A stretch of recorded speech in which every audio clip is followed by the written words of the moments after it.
Hi, I'm Carol Harrison. I'm a member of the History Department at the University of South Carolina, and I'm here today in Rare Books and Special Collections at USC Library.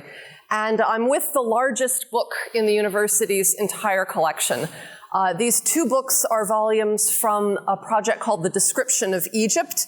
It was a product of Napoleon Bonaparte's invasion of Egypt in 1798. These books are absolutely Napoleonic in scale. The biggest one here is fully a yard tall. And they're the product of the campaign that Bonaparte led to conquer Egypt in 1789. And I bring my students here every time I teach the course on the French Revolution to look at the real thing, the volumes of the Description of Egypt that Bonaparte commissioned following his expedition. The books are actually intended to conceal the fact that the expedition was, militarily speaking, a failure.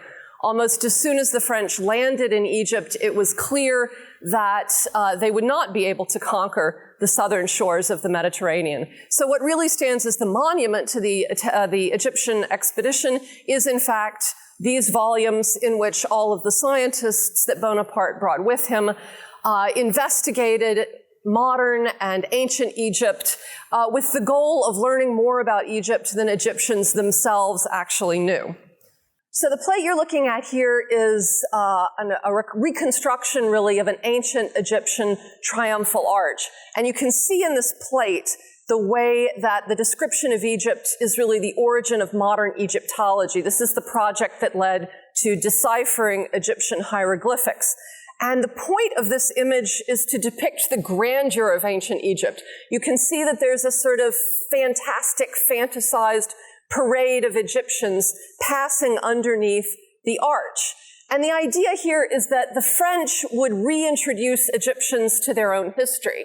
The French idea was that Egyptians had lost touch with the glories of ancient Egypt during the period of Islamic rule, and that French scientists and French scholars would recover and return that glorious classical past to the Egyptian people.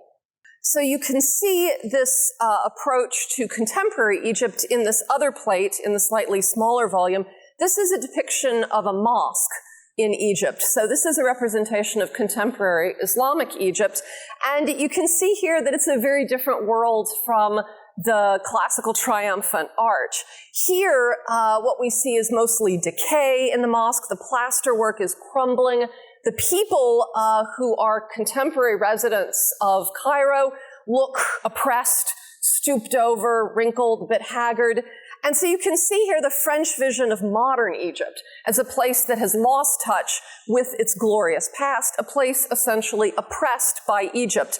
And these two views of Egypt really are the origins of the modern 19th century science of Orientalism, of understanding the Orient, and the French expedition was really the beginning of that tradition. And so when my students see these books, they can see this Orientalist scholarship of the period at work.